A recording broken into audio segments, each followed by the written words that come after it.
मित्रहो, राज ठाकरे यांनी ज्या रंगशारदा या वांद्र्याच्या सभागृहातून 200 सव्वा 200 जागा लढण्याचं बिगुल वाजवलं, त्याच वांद्र्याच्या रंगशारदामधून आज उद्धव ठाकरे यांनी थेट देवेंद्र फडणवीस यांनाच आव्हान दिलेलं आहे। आणि हे बघा, एरवी उद्धव ठाकरे बोलत असतात, महाराष्ट्र ऐकत असतो, राजकीय वर्तुळ ऐकत असतं, पण आज मात्र उद्धव ठाकरे यांनी करो वा मरोचाच ललकारी केलेली आहे। आणि या ललकारीतून जे काही बाहेर पडणार आहे त्यातून जसं स्वतः ठाकरे म्हणाले की एकतर तू राहशील नाहीतर मी राहीन, उद्धव ठाकरे हे कधीच असं एखाद्या नेत्याचा एकेरी उल्लेख करून किंवा अगदी आपल्या परिचयातला किंवा माहितीतला, युतीतला किंवा संबंधातला नेता असेल तर त्याचा इतका पान उतारा करत नाहीत। आज उद्धव ठाकरेंनी जे काही केलेलं आहे त्याचं संक्षिप्त विवेचन करण्याचा आपला हा प्रयत्न आहे।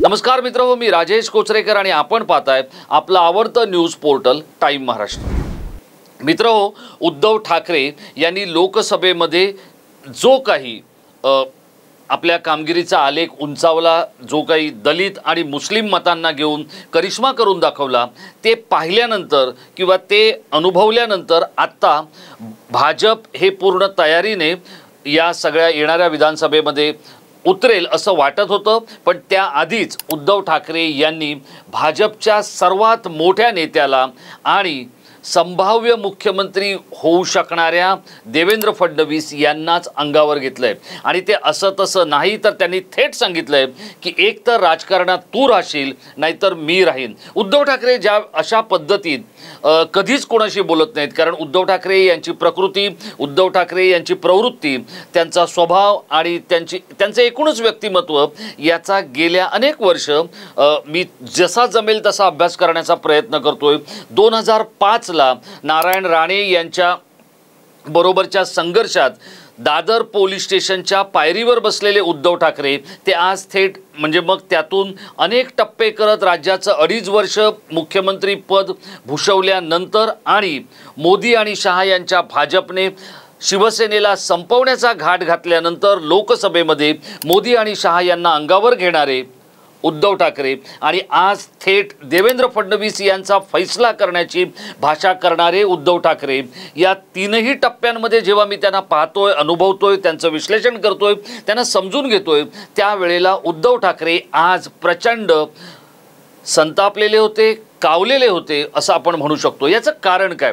तर याचं कारण या सगळ्या ठाकरेंचं आपल्या मुलांवर तसं प्रेम असतं। उद्धव ठाकरे हे त्यातल्या त्यात अधिक कुटुंबवत्सल, आणि त्यामुळे कुटुंबवत्सल हे मी एवढ्यासाठी म्हणतोय की उद्धव ठाकरे यांचं विश्व मी, माझी पत्नी आणि माझी 2 मुलं, त्यानंतर येतो तो शिवसेनेचा परिवार, कुटुंब या सगळ्या गोष्टी। पण याच सदस्यांपैकी एक असलेल्या, या चौकोनापैकी एक असलेल्या आदित्य ठाकरे याच्यावर हल्ला करण्याची किंवा त्यांना तुरुंगात टाकण्याची योजना होती। अनिल देशमुखांनी ती मला समजावून सांगितली आहे असं उद्धव ठाकरेंनी आज सांगितलं। आज उद्धव ठाकरे ज्या मुंबईतल्या पदाधिकाऱ्यांच्या बैठकीमध्ये बोलत होते, तर व्यासपीठावर बसलेली पदाधिकाऱ्यांची किंवा नेत्यांची जी मांदियाळी होती ती पाहिल्यानंतर समोरही अशाच पद्धतीचे संघटनात्मक महत्त्वाचे पदाधिकारी बसलेले असताना उद्धव ठाकरे यांनी केलेलं हे जे भाषण होतं हे या सगळ्या पदाधिकाऱ्यांना चेतवणारं आणि चिथावणारं होतं। आता त्यांनी काय म्हटलं की ते असं म्हणाले की मी मोदींची गुरमी उतरवलेली आहे लोकसभेमध्ये, आता जर आले तर आणखी उरलेली सुरली गुरमी त्यांची उतरवून टाकू। आपण संक्षिप्त स्वरूपात उद्धव ठाकरे काय म्हणतायत ते आधी पाहूया। मी आणि माझा शिवसेना प्रमुखांनी जोडून दिलेले शिवसैनिक राहतील, त्यांना घेऊन मी लढाई जिंकून जातील।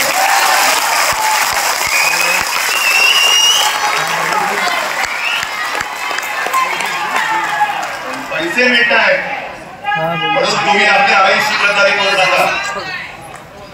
नगरसेवक, माजी नगरसेवक जातायचा अंदाज यायला जायचं का?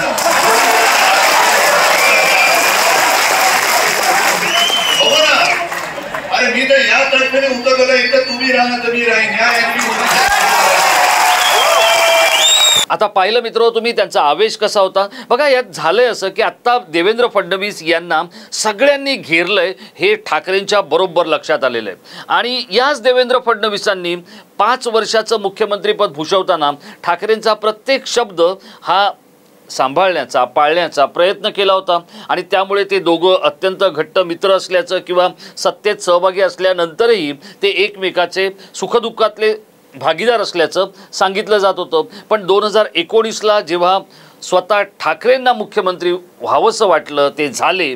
त्यानंतर या दोघांमधली जी दरी आहे ती इतकी वाढत गेली की आत्ता शिवसेना फोडण्याचं जे कारस्थान, त्याचा जो मास्टर प्लॅन किंवा शिंदेना पळवण्याचा मास्टर प्लॅन हा देवेंद्र फडणवीसांचा होता हे आता सगळ्यांच्या लक्षात आलेलं आहे. हे अनेकांनी बोलून दाखवलं आहे, अनेक पुस्तकांमधून छापून आलेलं आहे, अनेक लेखांमधून त्याचा उल्लेख झाला आहे. आणि त्यामुळे शिवसेनेचा सगळ्यात मोठा विलन जर कोण असेल तर तो मोदी आणि शहा यांचा माणूस म्हणून देवेंद्र फडणवीस, असं एक समज किंवा असं एक निष्कर्ष काढून उद्धव ठाकरे आज फडणवीसांवर हल्ला करते झाले.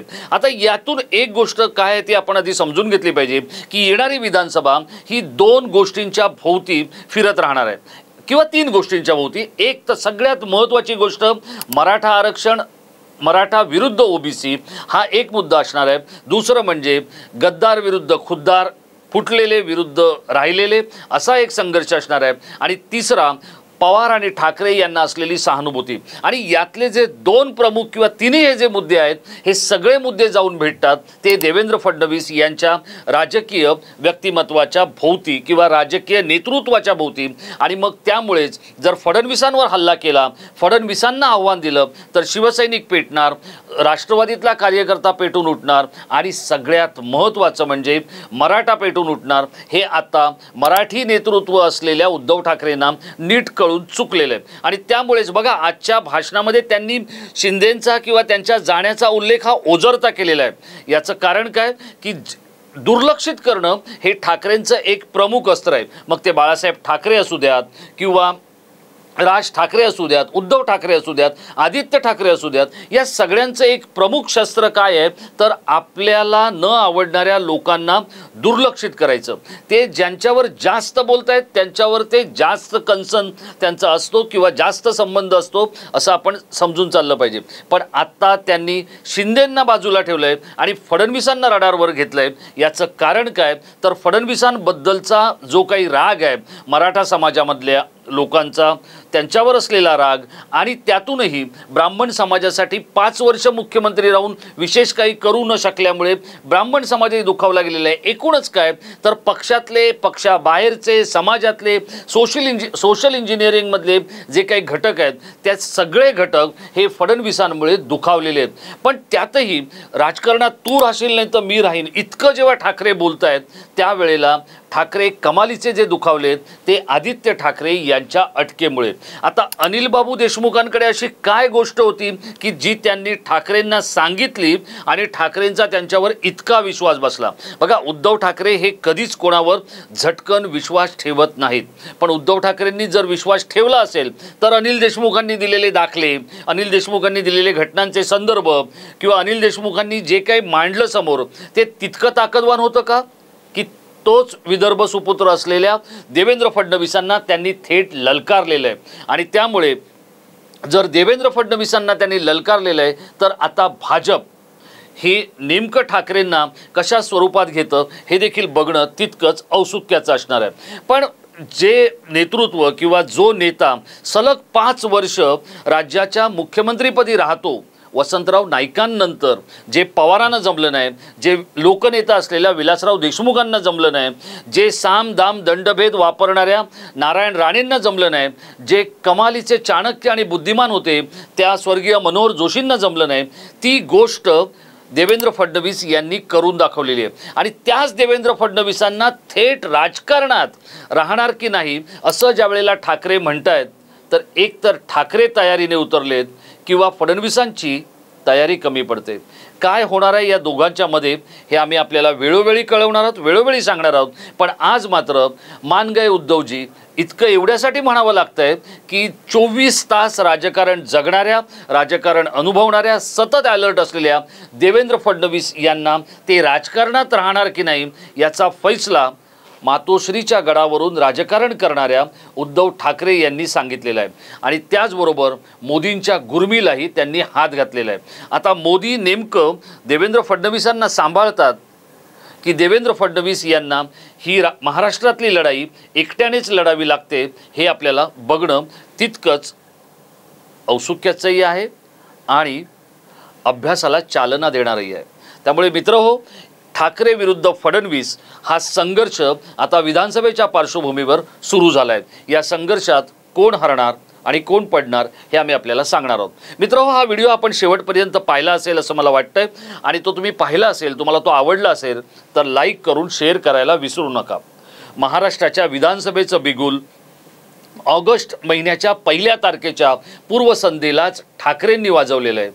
पुढचे 85 दिवस हा संघर्ष, हे बिगुल आणि त्यातून निघणारा ध्वनी हा असाच आपल्यापर्यंत पोहोचवण्यासाठी टाईम महाराष्ट्र कटिबद्ध आहे। आपल्याला फक्त एकच करायचं आहे, आपण टाईम महाराष्ट्र अजूनपर्यंत सबस्क्राईब केलं नसेल तर तुम्ही स्वतः सबस्क्राईब करायचं आहे आणि तुमच्या प्रियजनांनाही सांगायचं आहे। तुम्ही जर केलं असेल तर तुमच्या जवळच्यांना सांगा की हे न्यूज पोर्टल सबस्क्राईब करायला। आम्ही तुमच्या विश्वासाला तडा जाऊ देणार नाही इतकंच तुम्हाला सांगतो आणि इथेच थांबतो। पुढच्या व्हिडिओची अगदी तुम्ही वाट पाहू शकाल इतका शब्द देतो आणि रजा घेतो। धन्यवाद।